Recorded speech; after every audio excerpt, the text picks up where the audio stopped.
Welcome to What Shall We Say to These Things? I'm TJ, And I'm MJ. and this is a low-key ghetto Bible study. That is what it is. If you're hearing crying, there is a cat trapped on our balcony right now. It's deliberate. It's deliberate, yes. It's for her own good. But she's not happy about it. So, this is the ghetto part of the Bible study. Okay. So we're looking at Genesis 14. We're continuing Genesis. And this is the point where we ask you to pause and say a prayer before we get into it. Alright, so we're looking at the first 12 verses. That's our first half. And basically we're told that during the reign of these four specific kings, we have Amraphel, king of Shinar, Arioch, king of Elasar, I don't know how to pronounce his name, king of Elam, and Tidal, king of nations. These guys formed an alliance. That's what, let me see if I got the number right. 1, 2, 3, 4, 5. 4? Five. Wait, these are the good. These are the bad guys. It's four of the bad guys. Okay, alright. So they formed an alliance. Wait, who are the bad guys? I have that as one of my notes. The first listing of the bad guys. Because they're the ones who come in and kidnap. Okay. Yes. Yeah. Okay. Right. So I was just trying to figure out if the underdogs were the bad guys. Oh no. Yeah. No. And so they form an alliance and they went to war against Bera, king of Sodom, Bersha, king of Gomorrah, Shinab, king of Admah, Shemeber, king of Zeboim, and Zoar, king of Bela. So these are our underdogs. Right. So the five kingdoms that are underdogs kingdoms were joined together in the Vale of Siddim, which is the Salt Sea. And for 12 years, they served the king of Elam, and in the 13th year, they were like, no more, They rebelled. So, they served for 12 years, they rebelled in the 13th year, and then in year number 14th, the king of Elam, who they were serving, and his gang go on a warpath. And they attack so many populations along the way, including the Amalekites and the Amorites. Mm. And so I guess our underdogs realize these guys are on a warpath, they're heading our way. And so they go out to fight against our bad guy kings, King Elam, the king of Elam and his allies. And we're told that the Vale of Siddim was full of slime pits. And the kings of Sodom and Gomorrah ran away and fell in the pits. And those who were left ran to the mountains. And so our bad guys proceed to take all the goods from Sodom and Gomorrah and all their food supplies. And they went as far as taking Lot, Abraham's nephew, who was living in Sodom, his possessions, and then they left. Okay. So those are our first 12 bases. Okay. The first thing that struck me is that political alliances is nothing new. Yeah, because the other guys, they were not necessarily ruling these kingdoms. The allies. Mm-hmm. They were just like, hey, you're my friend, I'll help you out. Yeah. I'll help you bully these guys, pick on them. Yeah. Get them back into submission. Mm-hmm. Yeah. And I was just nothing has changed about humanity and society. Nothing at all. We're discovering that. Yeah. Yep. My first point was actually that what I've noticed about myself is that I tend to root for the underdogs. Okay. So at first I thought they were outnumbered. I thought they were the 4, and then I realized it's 5 of y'all. But at the same time, the fact that they would have been paying taxes or to this one guy would indicate maybe their level of development, their level of output, their level of resource, and so very likely they would not be great in number and they wouldn't be great in resources. So it makes sense that 5 of them will have to band together in order possibly to take on one. Right. Yeah. One of the things I found interesting was that so based on what we told, the king of Elam would have had an issue with these 5 nations rebelling against him. but he and his allies do not go straight for them. My next note is that guy, I can't pronounce his name. I Let's just call him call King K. Okay, King K. Right. He was sending a message. That's what it felt like. Yes. He was like, I come in for y'all. And on the way, I'm going to, like, Whether- I'll show y'all what I'm capable of. Yeah. And, like, for me, that was bad mind thing. Like, These people don't do you anything. Yeah, like, These they're people- not in, like, this is between you and these people that you're ruling over. Why does everybody in the way have to suffer for it? Yeah, that was just... But in line with that, another thing I thought was interesting, that here we have kings, right? And I'm sure that their citizens looked up to them as kings, but they're being ruled by another king. And like, it very much gave me, to a certain extent, the Caribbean dynamics. A lot of things. There are a lot of things where we look up to our national leaders when some of their actions are dictated by rulers of other countries. Yeah. Okay. So yeah, that's true. I thought that was an interesting, like we were saying, not much has changed. Yeah. So that was interesting for me. Where did we stop? Where did you stop with the reading? They took a lot. They took a lot. Okay, yeah. I was thinking of it, and I'm like this is literally a case of wrong place, wrong time. I have that. I have it in my lessons. Okay. Yeah, and just like that, because he on a split decision to say, okay, I'm going to the plain of Jordan, to live. The grass is greener over there. Just that one decision, that split second, he has before him a life of possible slavery, possible death, everything he owns taken away from him. We don't know what's going to happen to his family. Very likely his wife and daughters, if he already has them at that point. Yeah. at that point, are going to be either married off, which is unlikely, which is will probably be the best thing to happen to them, or sold into slavery. And so, like, that's something Daddy's been saying recently, based on what's been happening in our in life, in the world.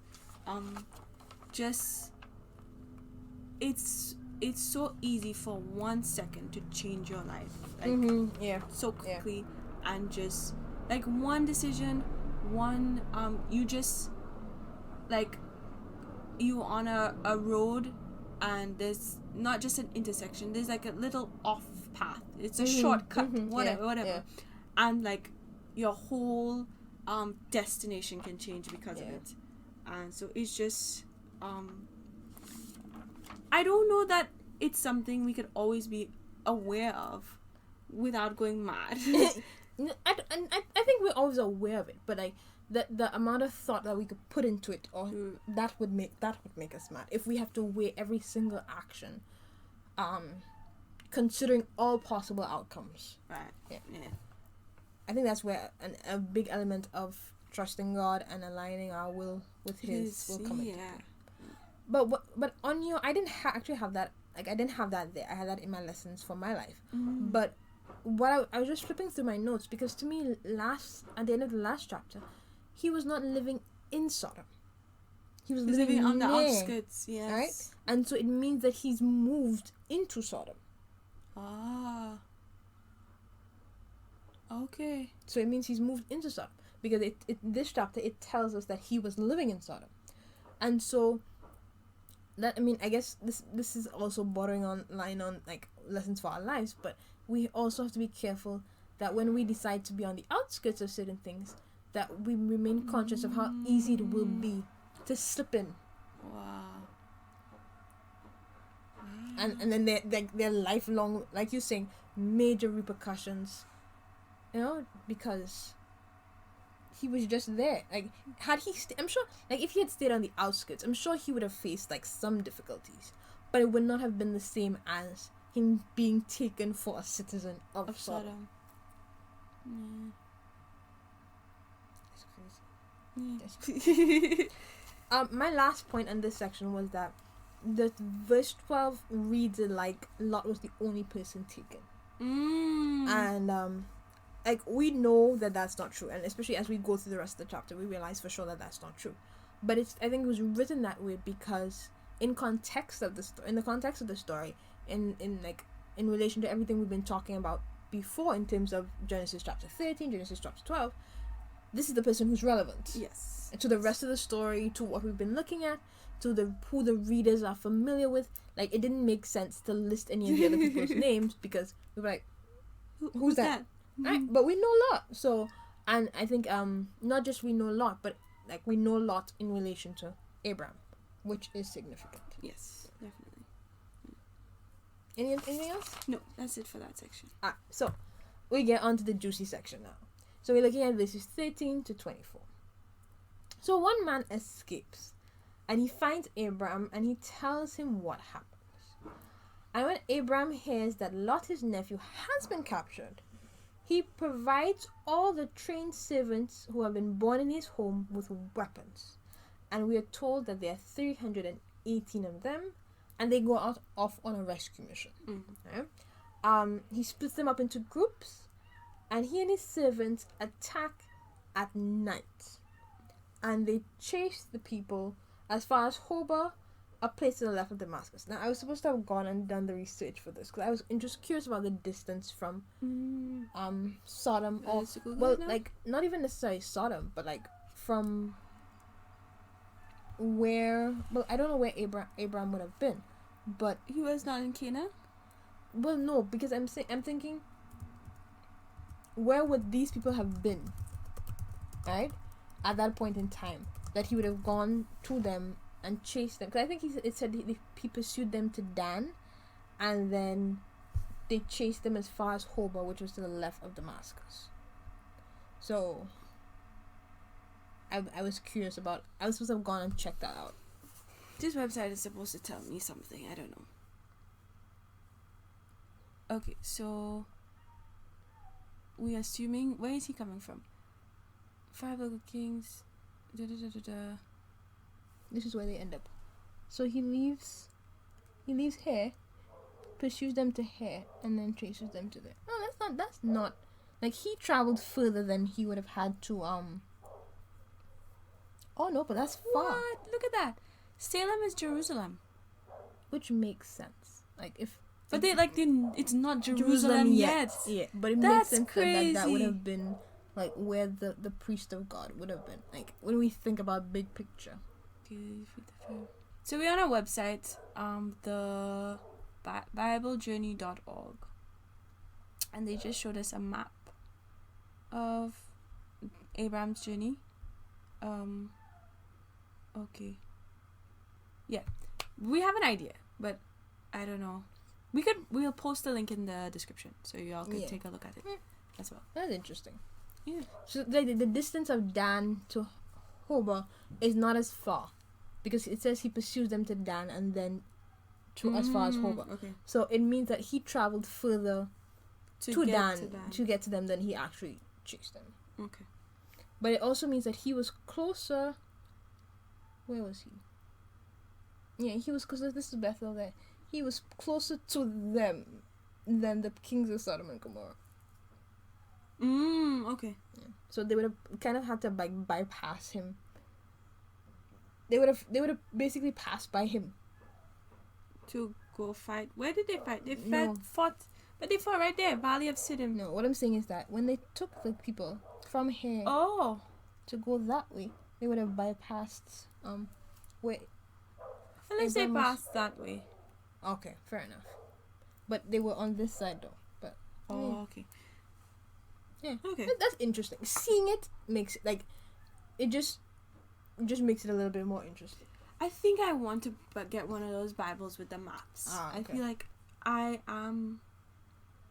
don't have good spatial perception in real life, but also especially in my mind. So having a visual helps. Yes. Yeah. Okay.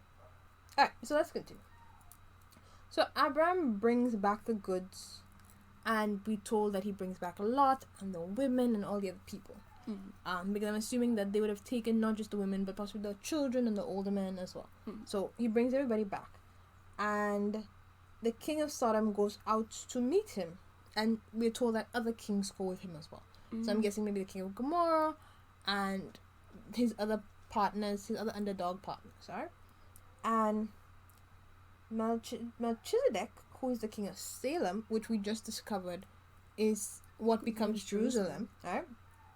Comes with bread and wine, and we are told he was the priest, not the high priest. He was the priest of the Most High God.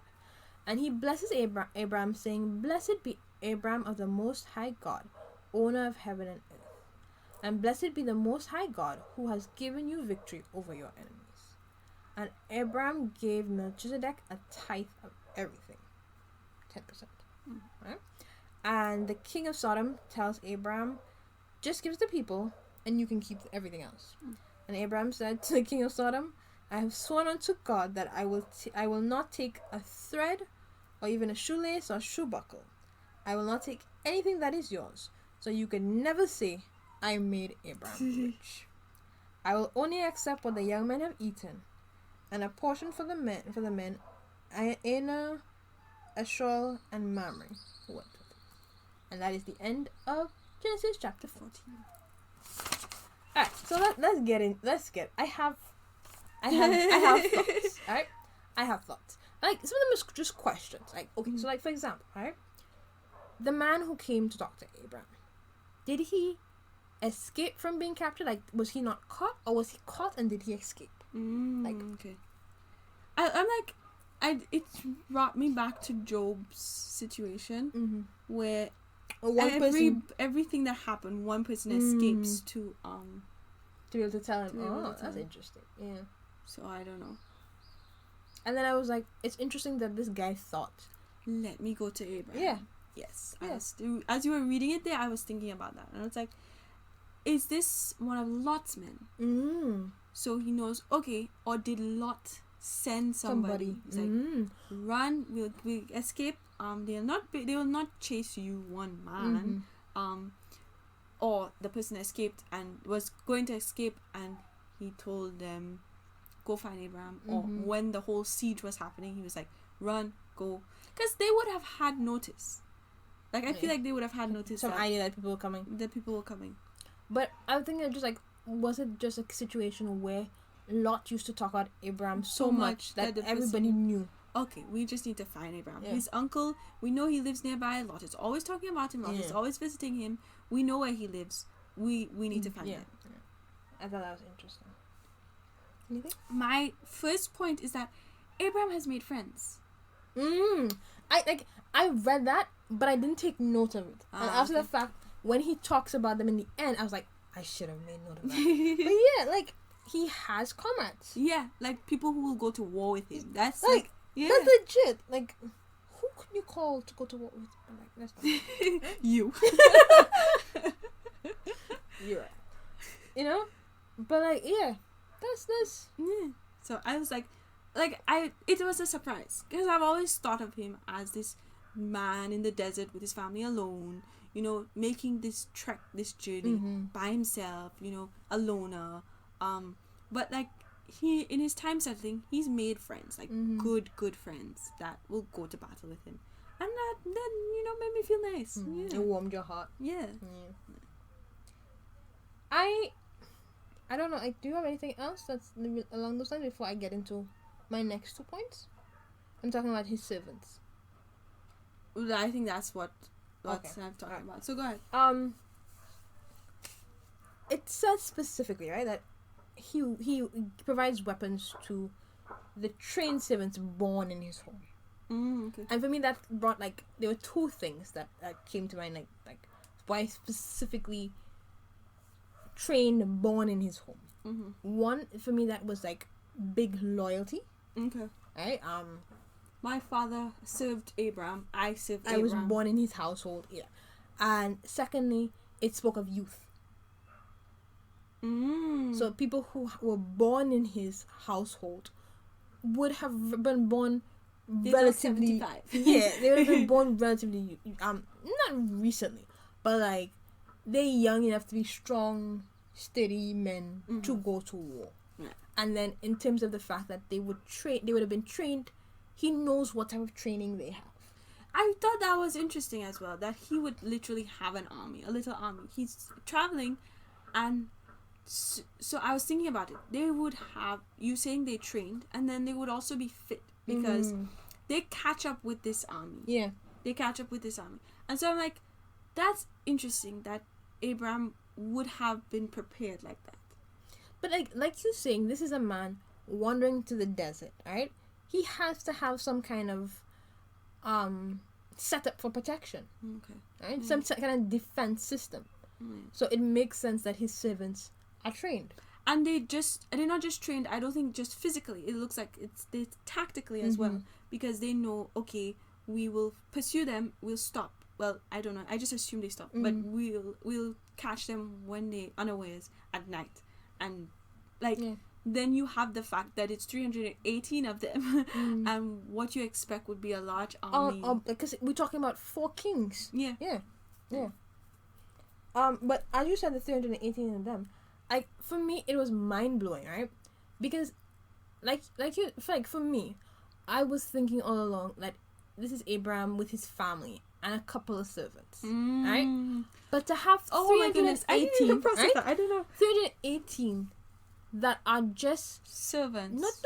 not just servants, that are trained, born in his home.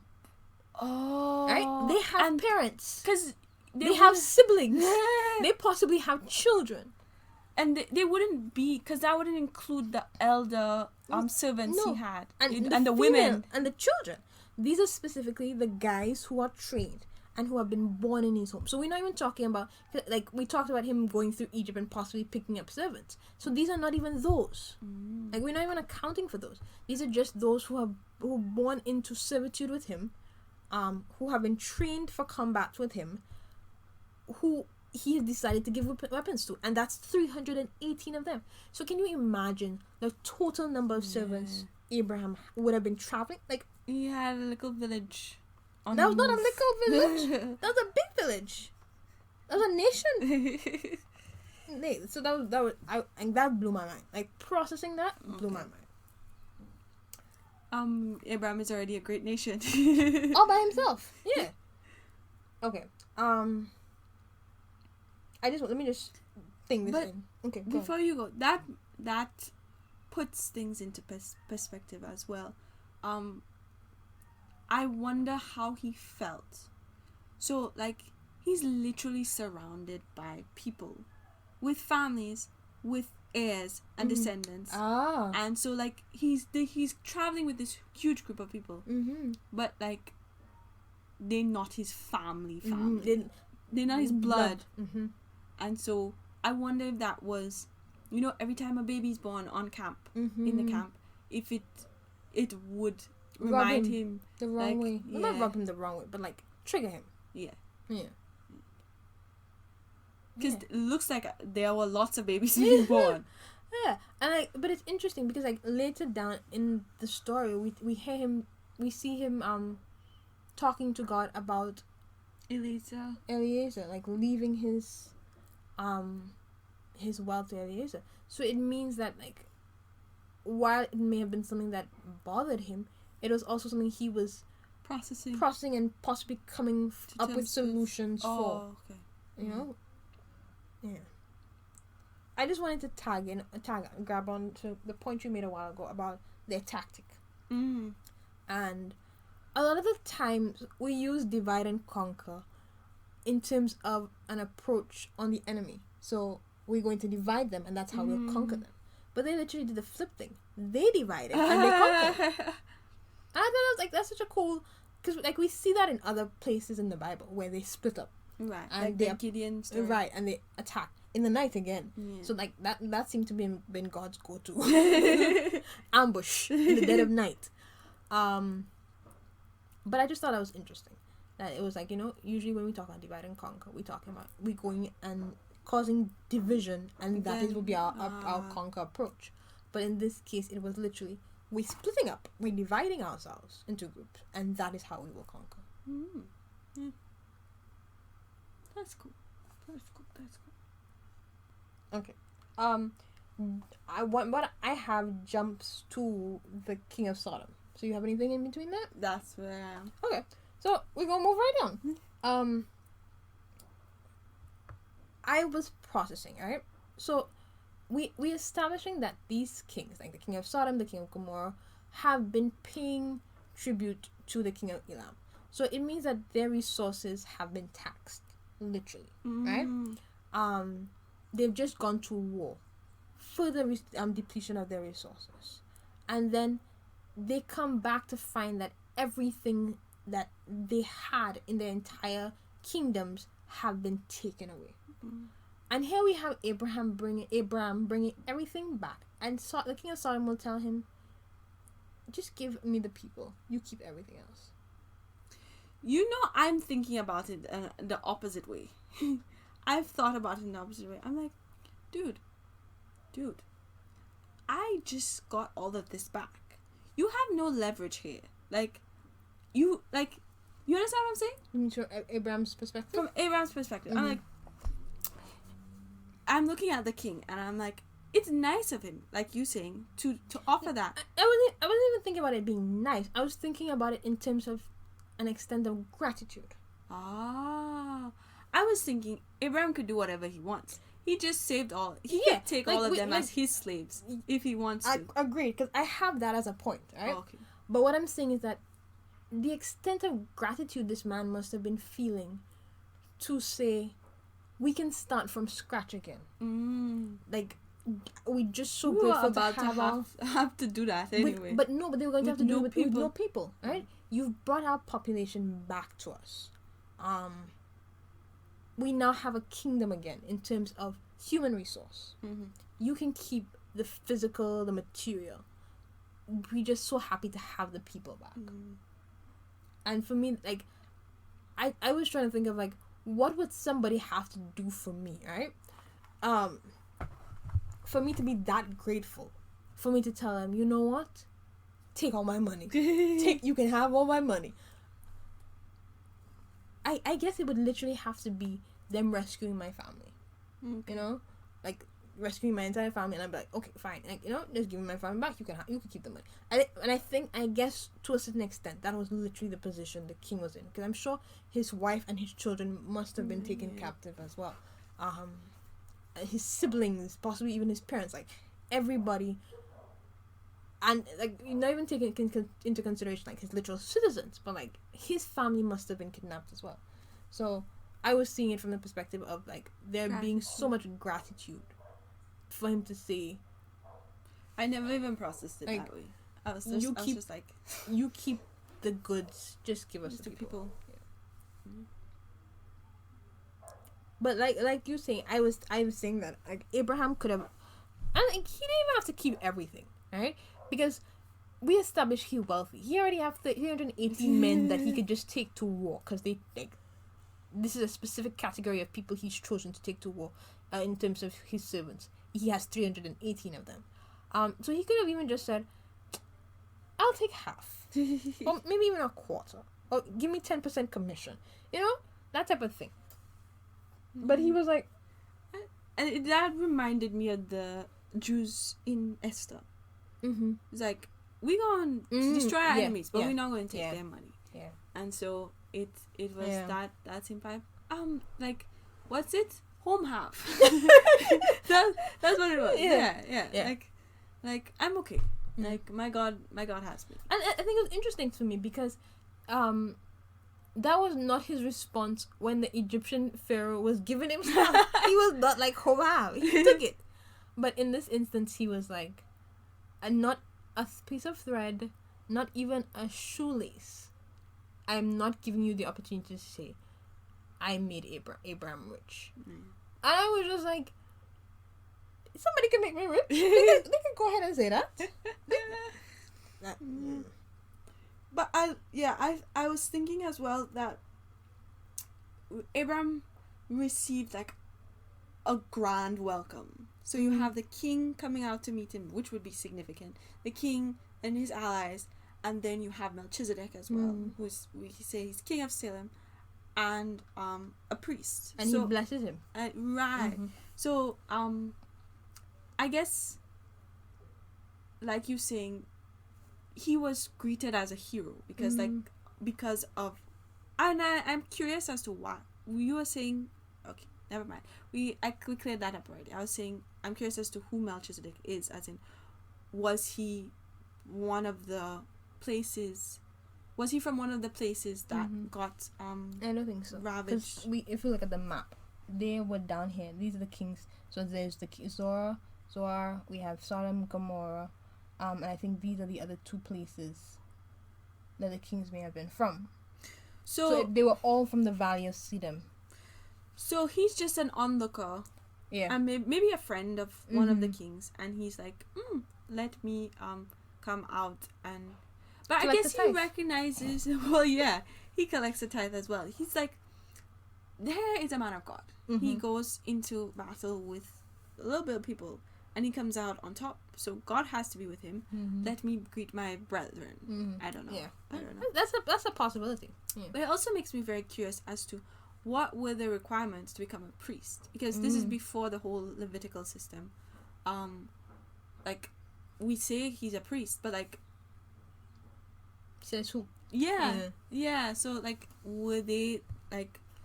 Because here God is speaking directly to Abraham, so it's not that these are the people that God speaks directly to, but like. But I don't think, because like, okay, so like, in today's date, in the modern time, right, we have religious leaders, we have spiritual leaders, but we still anticipate that God speaks to us. Okay. So I don't think just on the grounds of there being somebody who needs to translate for God. Okay. But if we think about it, like from the Garden of Eden, there had to be sacrifices. So maybe this was just the person who was assigned to do sacrifices.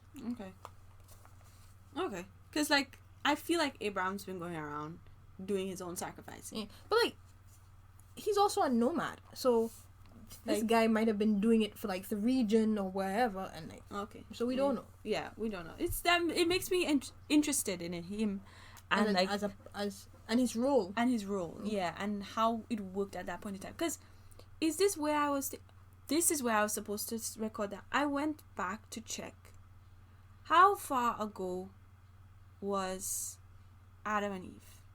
Did I do that? Not Adam and Eve, Noah. Because, and it's like just 10 generations.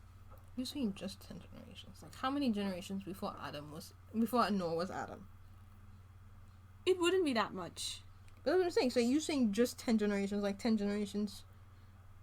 No, but that 10 generations is, I don't know, like maybe 4 greats. 5. It would be like 9 greats.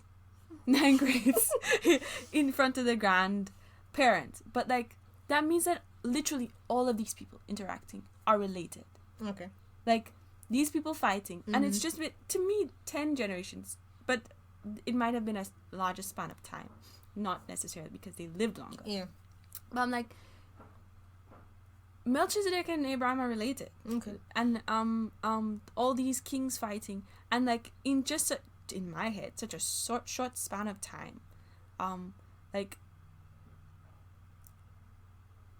But like, so like I get what you're saying, right?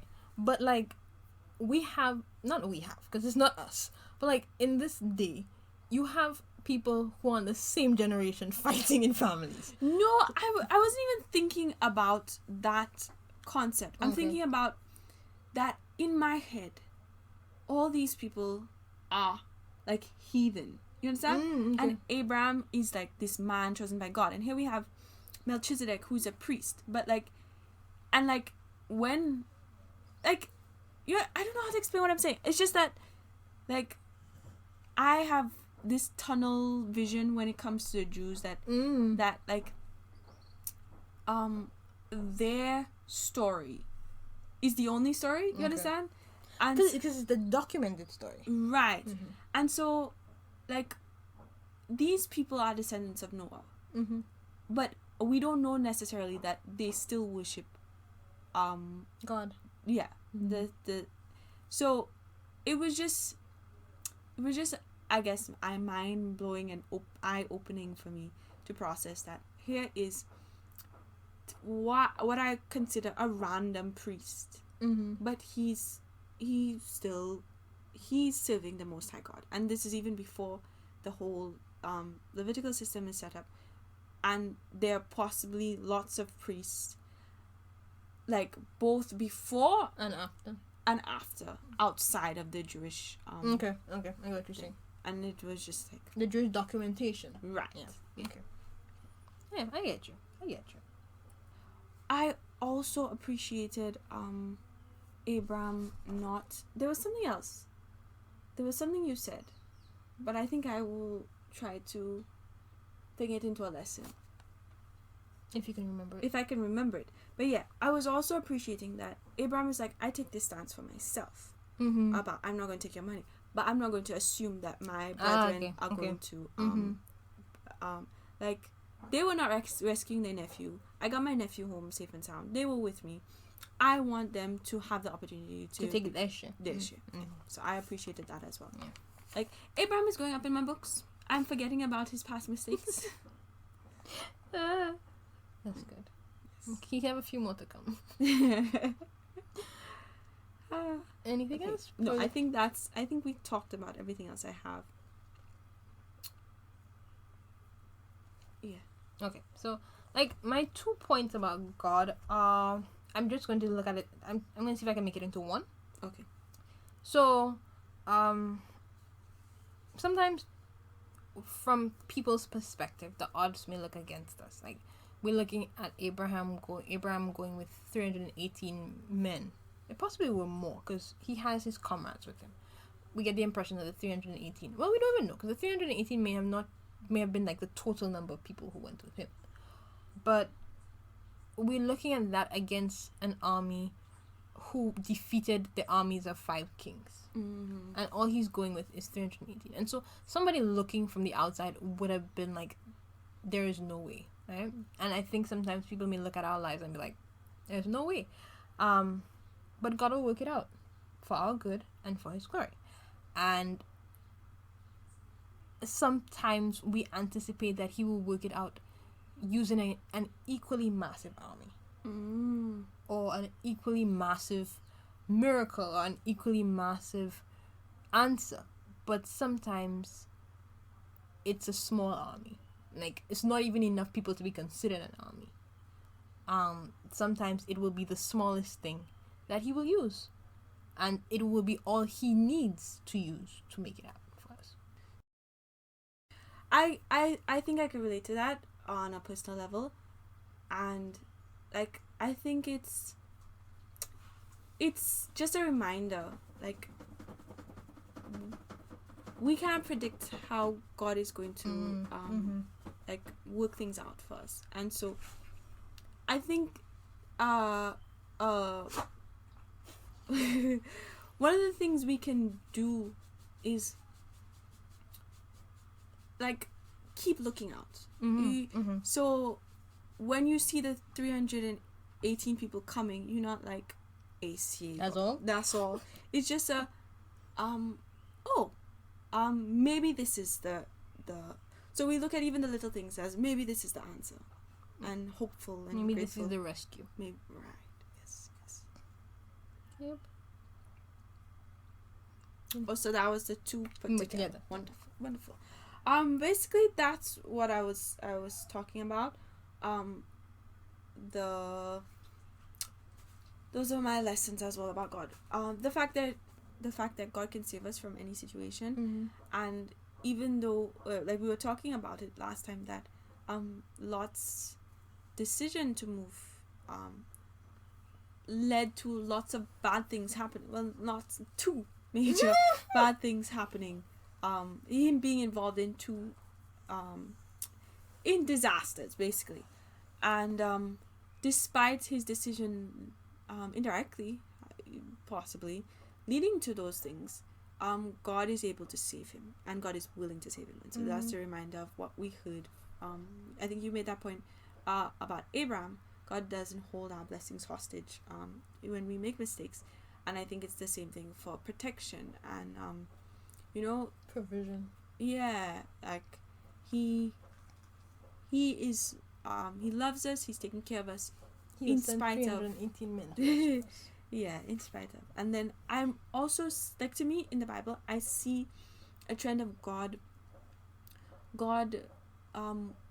appreciating freedom and breaking the chains of oppression. And so I think, especially in our battles where we are freeing people and releasing them, God is going to be with us, even though it looks like we are outnumbered and we are at a disadvantage. I think He takes special interest in those battles, and He will show up.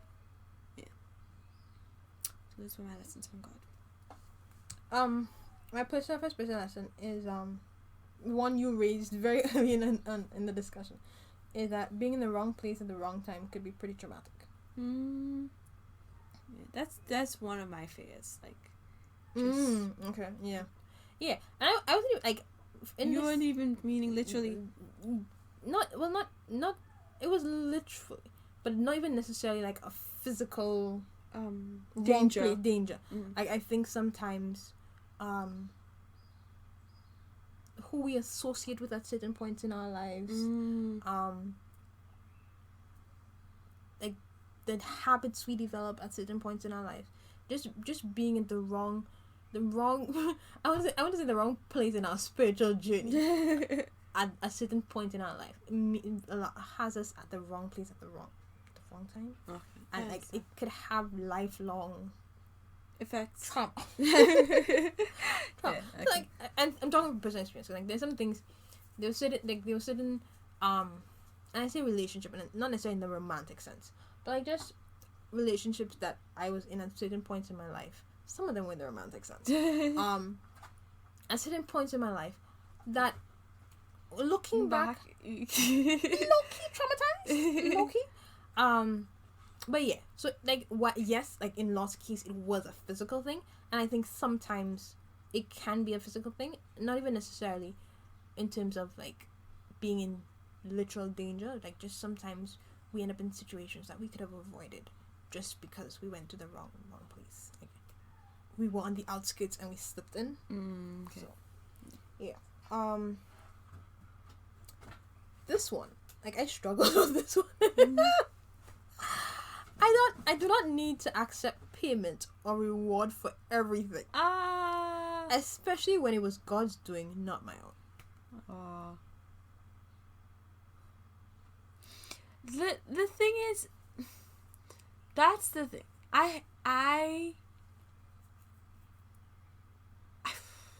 And by reward here, I don't necessarily mean like physical reward. Sometimes it's praise, like just like the credit for the something. the cash. Yeah. I agree. I used to think that was always the case, that you should never.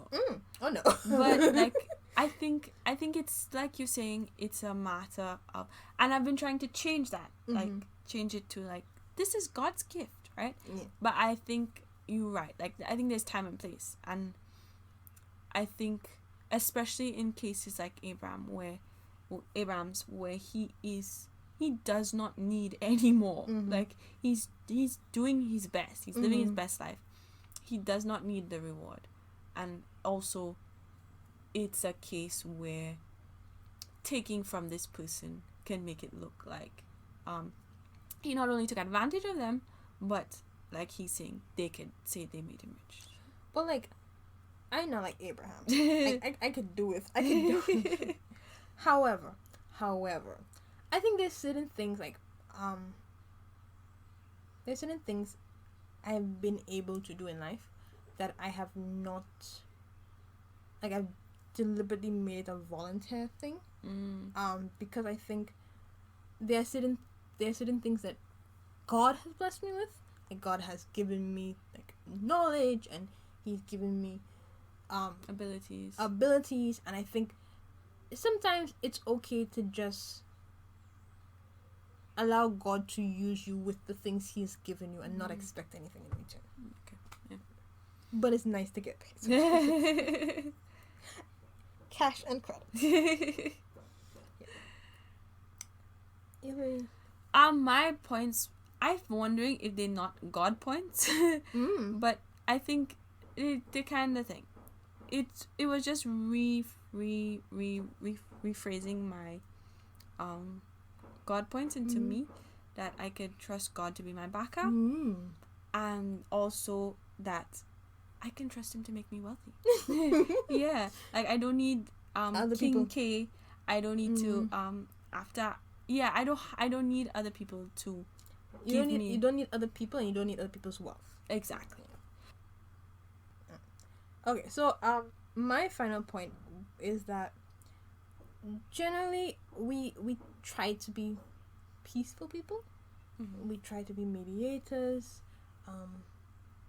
We try to keep, be calm. But I think sometimes God will call us to go to war for the people we love. I think sometimes He will tell us, get your weapons, get your trained men. It's war. We know that like in this household we have understood that. I think, but like largely in our denomination it's frowned upon. Like there are a lot of people believe that we shouldn't fight for what we believe in, because I guess it looks bad, or And like for me, okay, right? Like fighting for what you believe in is one thing, right? Are you talking specifically about fighting for your family? And not necessarily just family. I say people we love, because I think sometimes we say family and immediately people think Your blood. or people you've adopted as family. But I think we need to extend that, expand that, stretch it out, because sometimes like Abraham's comrades, they were not Lot's family. Okay. They may not have ever met Lot before. Okay. Right? But this is a thing, like Abraham's going to fight for his nephew. Abraham is somebody we care about. We're going to war too. And so I think it needs to stretch, because a lot of us, we will be ready to fight for our family, a lot of us, but I think sometimes we need to extend it and stretch it. And yeah, I think well, a lot of the time we don't think of God as a soldier, as a fighter, and like this is literally what he's been doing for all of humanity's existence. He's been fighting for us and fighting to free us, and I think that that's something we can adopt. So some people, like in Lot's case, he couldn't fight for himself, and that's especially when we need to fight for other people. And I think that that pulls back from what we were talking about in Esther, about being an advocate and being a voice for people who have no voice, or being a voice for people who cannot speak. And I think this is just an extension of that, because sometimes speaking for them is not enough. Yeah. Sometimes we had to throw hands.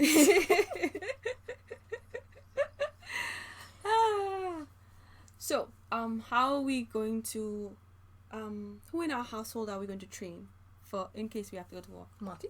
Huh? Marty is our best bet. Yeah. Right, Marty Boops? I had one point, I didn't write it down, but you were talking about, gratitude. King, I don't remember his name, but the good guy, and he's, The King of Sodom. So, right. He, he's coming to Abraham and offering him everything. You were talking about what could somebody do for you that you could experience that much gratitude? And it made me think that is literally how God wants us to react to his grace. The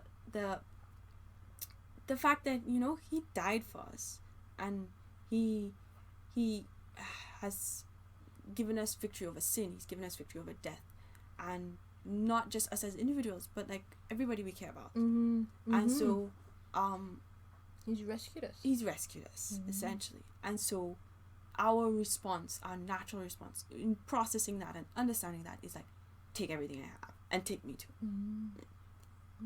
That's beautiful. I think that's a beautiful way to end this